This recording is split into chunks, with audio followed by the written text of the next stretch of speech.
말씀 전하겠습니다. 오늘 마태복음 마지막 장 28장입니다. 마태복음 전체를 비롯한 복음의 진짜 전체를 정리하는 시간을 가졌으면 좋겠습니다. 여러분들은 약속을 누군가와 이렇게 하는 편입니까? 하지 않고 지내는 편입니까? 여러분, 약속을 잘 하시는 분 손 좀 들어보실까요? 하나. 자, 약속을 잘 안 하는 사람들이네, 나머지는. 왜 약속을 잘 안 하고 살까요? 해도 안 지킬 것 같으니까. 근데 그게 상대방이 안 지킬 것 같다는 거와 하나와 나도 못 지킬 것 같으니까 해서 약속을 안 해요. 근데 여러분, 약속이 오늘 얼마나 귀하고 귀한 건지를 깨닫는 시간 갖기를 원합니다. 한자에서 약속은요, 저를 편히 보세요. 저를 보시면서 들으세요. 한자에서 약속은 맺을 약자에다가 묶을 속자예요. 약속은 뭐냐면 매듭을 맺고 묶는 거예요. 이해 갑니까? 그러면 무엇을 약속하냐에 따라서 그 무엇이라는 것을 맺고 묶어버려가지고 나한테로 떠나가지 않고 내게 속하게 만드는 게 뭐가 되는 거예요? 약속이 돼요. 그렇다면 약속은 구체적인 하나하나의 의미가 아니라, 그럼 약속이라는 것은 무엇을 묶고 무엇을 맺어가지고 나와 하나가 되게 하냐 봤더니 장차 올 미래의 시간이야. 약속을 현재에 할 걸 약속하지 않잖아요. 그죠? 약속은 장래에 올 것에 대한 미래의 시간을 갖다가 현재에서 뭐 하는 거예요? 맺어버리고 묶어버리는 거예요. 그래서 그 시간이 나한테서 집중 나한테서 떠나가지 말라고. 그래서 저는요, 이게 아마 명언이 될지도 몰라. 약속을 이렇게 정의하고 싶어요. 약속은 미래의 케이크 한 조각을 현재 내가 미리 맛보는 거다. 이거 명언록에서 한 거 아니요. 내가 어제 말씀 준비하면서 한 거예요. 그래서 약속이라는 건 뭐냐면 정말 미래의 시간을, 우리에게 올 미래의 시간을 미리 현재에 묶어놓고 지켜서 이 시간은 흘러가서 버려지는 거잖아요. 망각되는 거잖아요.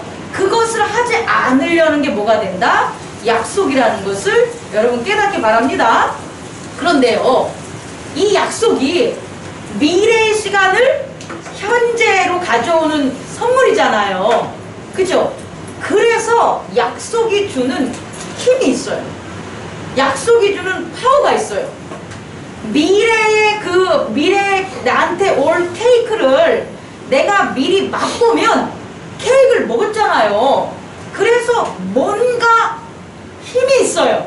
근데 그 힘이 뭐냐 봤더니 바로 현재를 변화시키는 힘이에요. 우리가 현재를 변화하려고 많이 노력을 하는데 현재에서 현재를 변화시키려고 해봤자 변화된다, 안 변화된다? 안 변해. 마치 요새 이제 물이 너무 많아가지고 그 물 조류에 막 흘러 다 떠내려 가잖아요. 아무리 그 자리에 머물고 싶어도 흘러가잖아요. 시간이란 게 그런 거예요. 시간이 보슬보슬 내리지 않고 세차게 어떤 사람에게는 진짜 시간당 막 500mm 같이 막 내리는 사람이 있어요. 그런 빠른 시간 속에 나는 다 잃고 산다는 거예요. 그래서 현재를 너무 막 바쁘게 살고 힘들게 살고 막 빠르게 사는 사람은 나중에 뭐가 됩니까? 남은 게 없어. 가족도 떠났어. 교회도 못 갔어. 내 자녀도 내가 간수하지 못했어. 사랑하지 못했어. 라고 하는 거예요. 그럼 그 사람들에게 없는 게 뭐냐 봤더니 현재에 함께 할 수 있는 것을 묶을 바로 힘인데, 그게 뭐가 되냐? 약속이다. 미래의 것을 갖다가 장차 올 것에 대한 약속을 친구들과 하거나 가정에서 하거나 부모 자식끼리 하거나 교회에서 하거나 하면 정말 우리가 미래에 올 시간을 현재에서 뭐 할 수 있다, 받을 수 있기 때문에 또한 현재까지 또 어떻게 된다? 변화시킬 힘이 있다. 오늘 여러분들은 그 힘을 가진 거예요? 여러분들 예배의 약속을 지켰어요? 여러분들의 현재가 어떻게 된 거예요? 변해요. 현재를 다스린 거예요.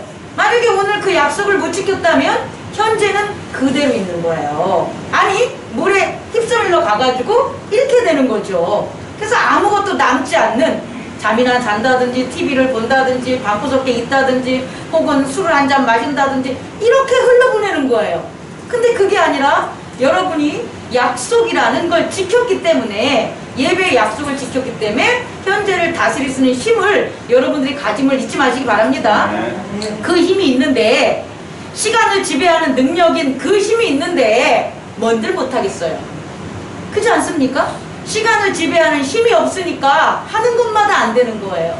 근데 시간을 지배할 수 있는 힘이 있다면 소망하고 믿고 소망하는 것들을 이룰 수 있는 힘이 있다는 것을 잊지 마시기 바랍니다. 성경은요, 하나님의 약속이에요. 다시 말해, 성경에서는요, 하나님이 미래의 시간들을 그와 약속한 사람들에게 맺고 묶어버린 거예요. 그래서 하나님이 성경에서 약속을 했는데 그 약속을 올드 테스트먼트나 뉴 테스트먼트라고 해요. 근데 아까도 말씀드렸지만 약속을 하면 현재의 변화가 있다 없다? 있다. 약속을 지킨 것밖에 없는데 현재의 변화가 있어요. 그 현재의 변화를 한 단어로 말한다면 증거예요. 뭐라고요? 증거. 지금 여러분들은 다 증인된 거예요. 하나님의 약속을 지켰다는 것에 대한 증거.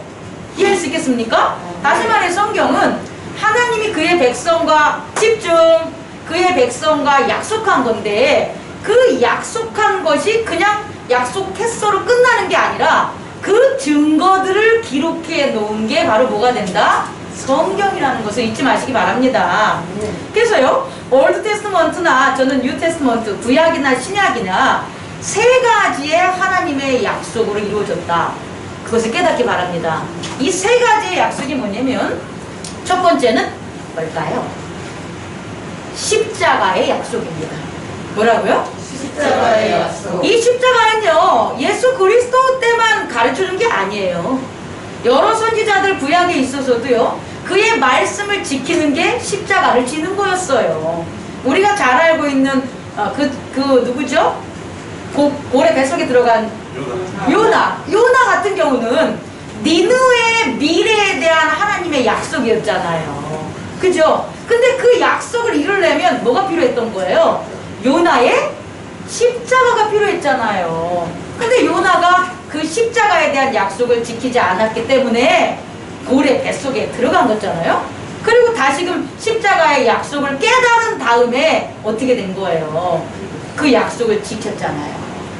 여러분, 첫 번째, 하나님께서 우리에게 약속을 하시는데,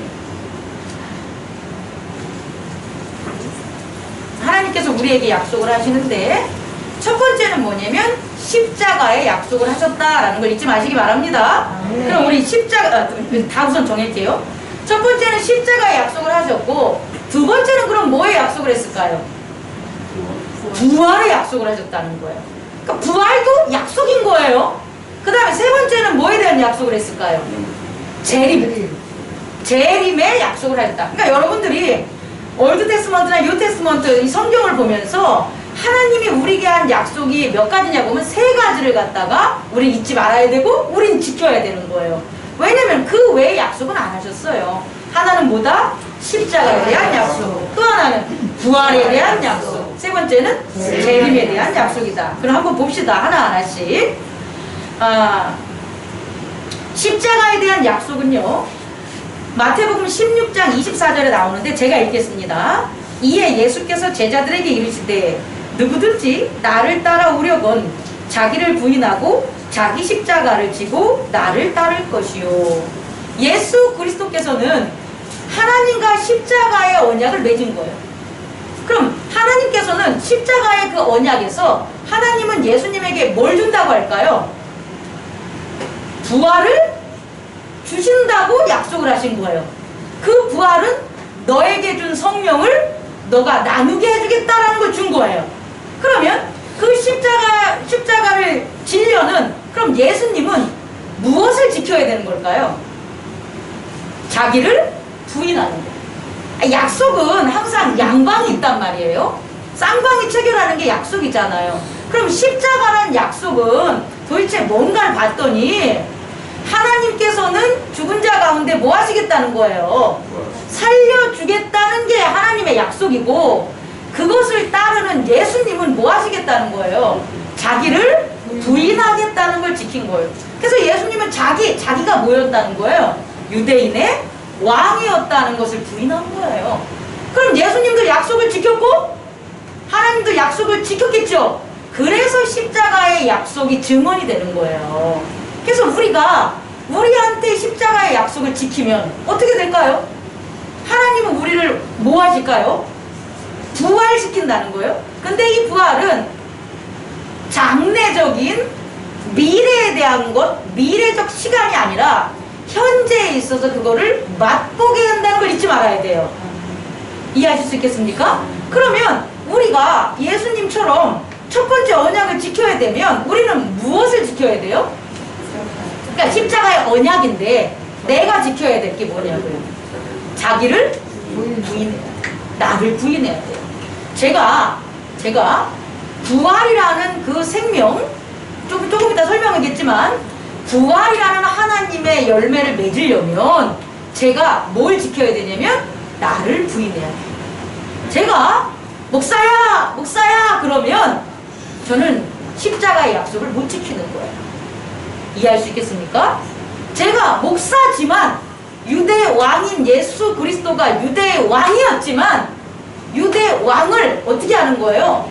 버리고 부인하고 낮아져서 죄인들과 함께 그들의 죄를 사해주는 일을 한 것처럼 저 또한 목사의 자리를 부인하고 낮은 자리로 여러분과 함께 할 때 하나님이 저한테 십자가의 약속을 지켜주신다고요. 아멘. 여러분도 마찬가지죠.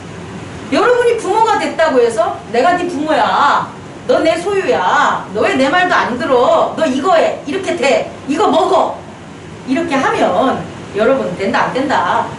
십자가 약속 못 지키고 현재에 대한 언약을 못 지킴으로 변화도 없고 더 오히려 악의 지배를 받을 수밖에 없다는 것을 깨닫기 바랍니다. 다시 정리합니다. 하나님께서 우리에게 맺은 세 가지 언약이 있는데 첫 번째 언약이 뭐다? 십자가의 언약이다. 하나님의 십자가의 언약을 지키면 뭘 해주기로 했냐? 부활이라는 하나님의 나라를 주겠다고 한 거고, 우리는 그 언약으로 무엇을 해야 되냐? 자기를 부인해야 돼. 자기를 부인한다는 거에 부인자는요, 인정하지 않는 거예요. 되게 어려워요.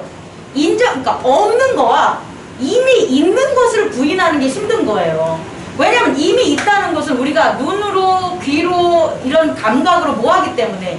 지각하기 때문에 그게 힘든 거예요. 예를 들어서 얘를 제가 사왔어요. 제가 사온 건 뭐가 되는 거예요? 팩트가 되지 않겠습니까? 실제적인 일이잖아요. 지각으로. 근데 이걸 부인해야 되는 거예요. 이걸 부인하고 어떻게 해야 되냐? 하나님께서 주셨습니다를 해야 되는 거예요. 아, 그래 얼마나 힘들겠어요. 부모가 내 새끼를 내가 힘들어가지고 뚝 낳는데 근데 내 새끼를 내가 낳은 걸 내가 아는데 그걸 부인하고 이 아이는 하나님이 주셨어요를 해야 되는 거예요. 내가 열심히 피땀 흘려 돈을 벌였단 말이에요. 돈을 벌었단 말이에요. 근데 그 돈을 번 거를 내가 힘들게 일했는데 내가 버는 게 팩트인데 사실인데 그것을 하나님이 은혜로 주셨어요를 하는 거예요. 얼마나 힘들겠어요? 근데 그것이 자기를 부인하는 거란 말이에요. 그게 십자가의 언약을 이루는 것을 여러분 깨닫기 바랍니다. 그럼요. 두 번째는 뭐의 언약일까요? 부활의 언약인데요. 제가 이제 빨리 나갈 수 있어요. 이게 정리하기 끝나면 빨리 끝낼게요. 부활은요, 여러분들이 예수님이 오늘 28장 마태복음에 나온 것처럼 앞부분에 무덤이 굴러가고 예수님이 다시 살아났어 이런 관점으로 보지 마시고요. 그건 그냥 히스토리식으로 여러분들이 당연히 아는 거고, 제가 오늘 전달하고 싶은 부활은 뭐냐면요, 사도행전 1장 한번 이거 찾아볼까요? 사도행전 1장 잠깐만요. 제가 찾아볼게요. 사도행전 1장을 보면 3절이 있어요. 우리 함께 읽어봅시다. 시작. 그가 고난받은 후에 또한 그들에게 확실한 많은 증거로 신이 살아계심을 나타내사 40일 동안 그들에게 보이시며 하나님의 나라 일을 말씀하십니다. 아멘. 제가 이걸 여러분에게 드리고 싶은 거예요. 부활의 약속이 단순히 예수님이 십자가에서 죽으심에서 하나님이 건지셨어, 라이즈드 해가지고 살아나셨어가 부활이 아니라 그 살아나심이 리브, 함께 생활한 거라고. 근데 며칠 동안? 40일 동안. 그 40일 동안 부활하신 세계가 열린 거예요. 원래는 예수님의 부활이 없었더라면 이 땅에 살고 있는 제자들은 하나님의 부활하신 나라를 경험할 수 있을까요? 없을까요? 없죠. 근데 예수님이 부활하심으로 약속, 언약이 미리 지켜짐으로 세상 사람들은 현재를 살고 있는데 부활의 언약을 지킨 사람들은 장래에 있을 그 시간에 일부 40일 동안을 맛볼 수 있었다는 거예요. 이해할 수 있겠습니까? 예수 그리스도께서 40일 동안 뭐 했냐는 거예요. 하나님 나라의 텍스트, 일을 가르쳤다는 거예요. 십자가의 언약에서는 죄에서 떠나는 하나님의 나라를 가르친 거예요. 하나님의 나라의 일을 가르친 게 아니라 하나님의 나라에서 살아가는 사람들의 액트를 가르친 게 아니라 하나님 나라만 가르쳤다고. 그래서 그 하나님 나라를 아니까 내가 여태껏 살았던 나라는 이런 죄악의 세상이었는데 하나님의 나라는 은혜의 세계네? 그래서 죄로부터 떠날 수 있다고요.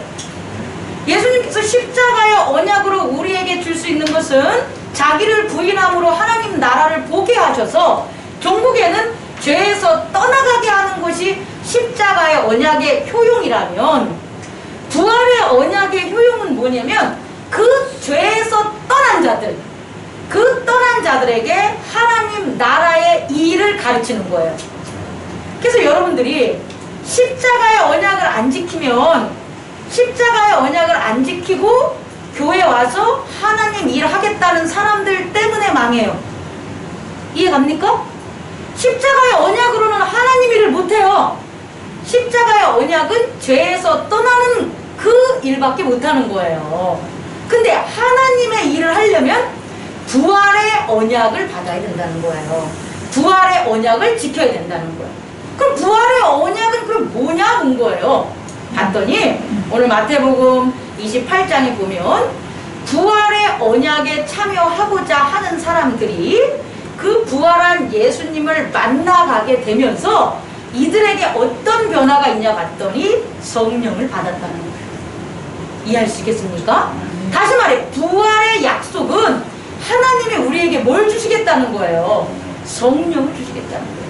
여러분 성령 체험 없으시다면 여러분 부활 안 믿는 거예요. 전 그렇게밖에 여러분들에게 말씀 전할 수밖에 없어요. 정말 죽은 사람이 어떻게 살아나? 야, 이게 말이 돼? 팩트! 내가 사왔는데 이게 어떻게 하나님이 준 거랑 똑같은 거예요. 그거를 인정하지 못하는 것처럼 야, 인간은 다 죽는데 아유, 예수님이 영으로만 살거겠지. 원래부터 예수님은 하나님의 아들이야. 그러니까 그냥 그나 그렇게 된 거지 우리는 그럴 능력 없어 라고 부활의 언약을 안 지킨 거예요. 근데 아니에요. 나를 정말 살려주실 거예요. 나에게 정말 새 몸을 주실 거예요. 물과 성령으로 거듭남으로 내가 현생에서 미래의 장래한 부활의 약속의 그 케이크의 한 조각을 나는 먹을 수 있을 거야 라는 부활의 언약으로 여러분들이 예수님을 따라갔다면, 무덤가에 달려갔다면, 갈릴리라는 곳으로 왔다면 지킨 거예요.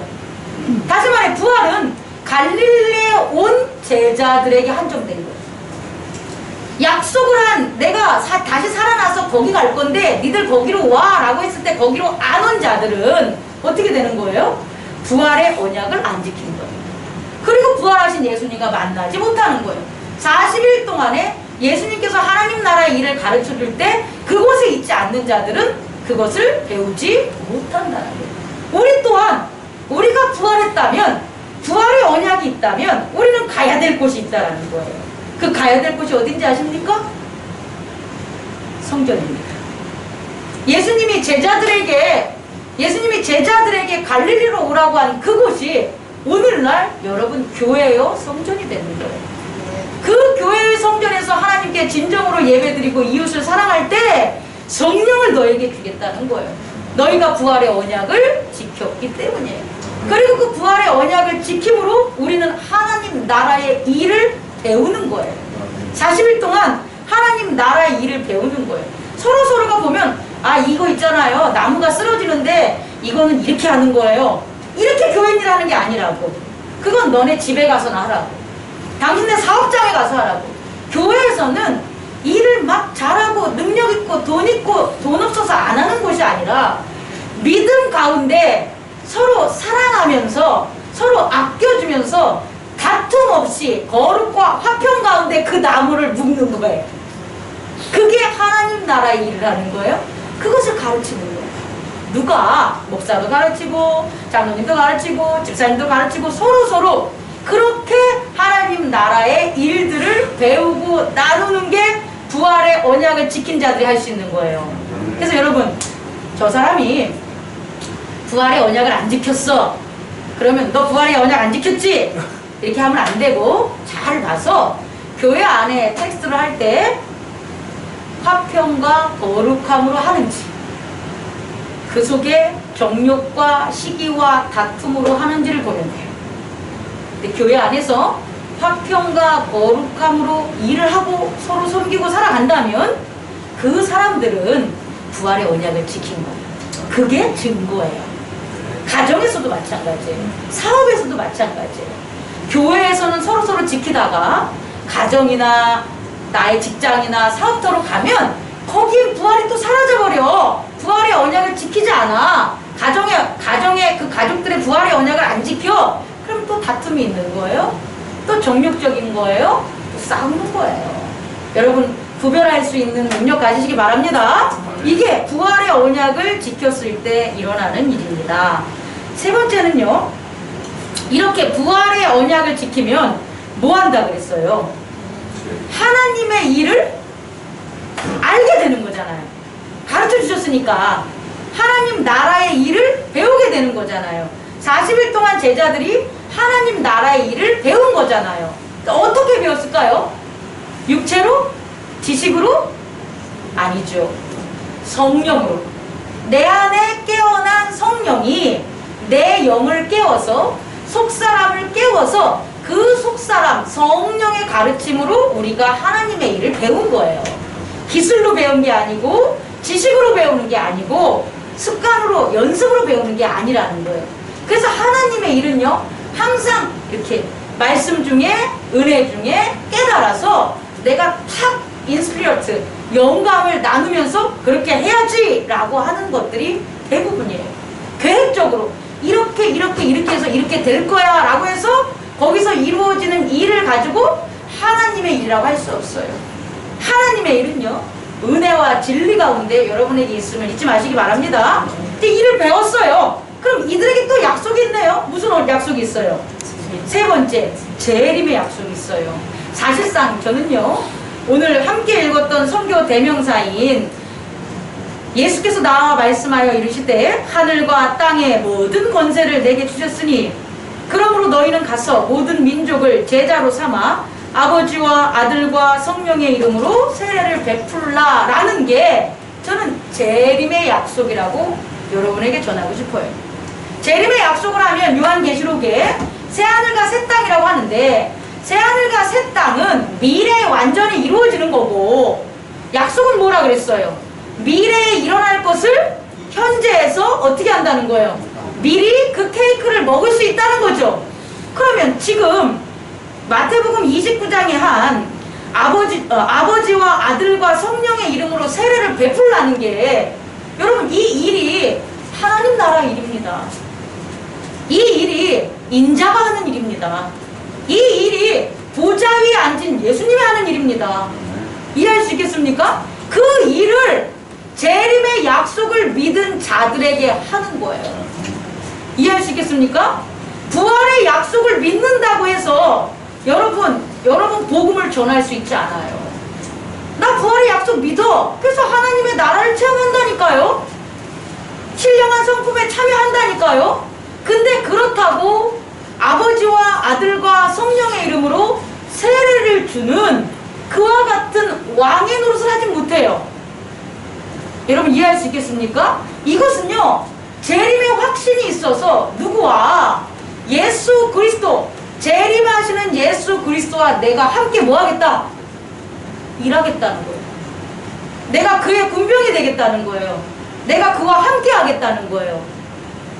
그걸 갖는 게 재림의 약속에 대한 실행이라는 거예요. 그럼 이 재림의 약속이 우리에게 있으면 어떤 일이 벌어지냐? 이제 우리가 약속을 나눠줄 수 있는, 그 전까지는 내가 약속을 지키는 자였는데 이제 우리를 통해 약속이 성사되는 거예요. 우리를 통해 죄인들이 죄사함을 받게 되는 거예요. 우리를 통해 죄사함 받은 자들이 하나님 나라가 어떤 건지 부활의 효용과 은혜를 베풀 수가 있다라는 거예요. 그게 재림의 약속이라는 거예요. 주님 마라나타 오시옵소서. 여러분 기도해 본 적 있으십니까? 날마다 주님 오시옵소서. 주님 지금 오셨습니다. 오셔서 당신의 구원에 제가 동참하겠습니다. 아이고 저 좀 살려주세요. 저 아직 할 일이 많아서 이제 죽으면 안 돼요. 한 10년만 더 살게요. 아유 저 좀 이런 기도 많이 하지만 언제든지 주님 오시옵소서. 당신과 함께 합니다. 당신의 재림을 저는 간절히 소망하고 기대합니다. 그래서 나 혼자 구원받으려고 재림하라 그런 소리 하면 안 되고, 구원하기 위해 당신의 재림으로, 당신의 능력으로, 당신의 권세로, 아버지와 아들과 성령으로 세례를 베풀므로 제가 저의 가정과 저의 직장과 저의 이웃과 저의 교회의 모든 사람들과 함께 구원을 받기를 원합니다. 그런 능력의 기도 하셨습니까? 만약에 그렇지 않다면 재림의 언약이 뭔지 모르는 거예요. 재림의 언약은 하나님의 사람 택하신 자는 구원받는 거고, 택함을 받지 않는 자는 뭐 하는 거다? 심판받는 거예요. 택함을 받은 자들은 구원만 바라볼 수 있어요. 택함을 받지 못한 자들은 심판만 당하는 거예요. 이해할 수 있겠습니까? 택함을 받은 자들이 심판을 볼 수 없다는 거예요. 택함을 받았다면 뭘 볼 수 있어요? 구원만 볼 수 있다는 거예요. 그게 재림의 언약이에요. 다시 말해 지금과 같이, 지금을 말세 현상이라고 하는데, 제너레이션으로 말세 현상들은 세대적으로 이루어질 수 있어요. 근데 말세는 맞아요. 왜냐면 지금 나라가 더욱더 사랑이 빼앗기고 믿음이 빼앗기고, 어디 사람들간이 아니라 믿는 사람들끼리 그리스도 예수의 언약을, 십자가의 언약과 부활의 언약을 가진 자들이 서로 미워하고 서로 싸우고 사랑을 잃어버리는 시대가 말세라고요. 그리고 서로 믿음을 갖다 세우는 게 아니라 믿음을 잃게 만드는 게 말세라고요. 그렇다면 오늘날 아니겠습니까? 오늘날 서로서로 믿는 사람의 믿음과 믿는 사람의 예수 그리스도의 사랑을 빼앗기게 만드는 세상이 말세 아닙니까? 이 세대에 우리는 무엇을 해야 되냐? 재림의 약속을 믿으시기 바랍니다. 재림의 약속을 믿으신다면 우리는 아버지와 아들과 성령의 이름으로 목사가 아니 돼서 세례는 못 줄 망정 형식은 지키고 법은 지켜야 되니까 기도를 해줄 수 있잖아요. 예수 그리스도의 이름으로 기도합니다가 아니라 아버지와 아들 예수 그리스도와 하나님 아버지와 예수 그리스도와 성령의 이름으로 기도합니다. 이게 바로 세례를 전하는 거예요. 복음을 전하는 거예요. 그렇게 기도할 때 아버지가 그에게 가서 역사하시는 거예요. 아들이 그에게 가서 역사하는 거예요. 성령이 그에게 가서 역사하는 거예요. 여러분들이 그렇게 재림의 약속을 지킴으로 재림의 힘을, 또 재림의 능력을 갖는 저와 여러분 되기를 원합니다. 말씀 마치겠습니다. 기도하겠습니다.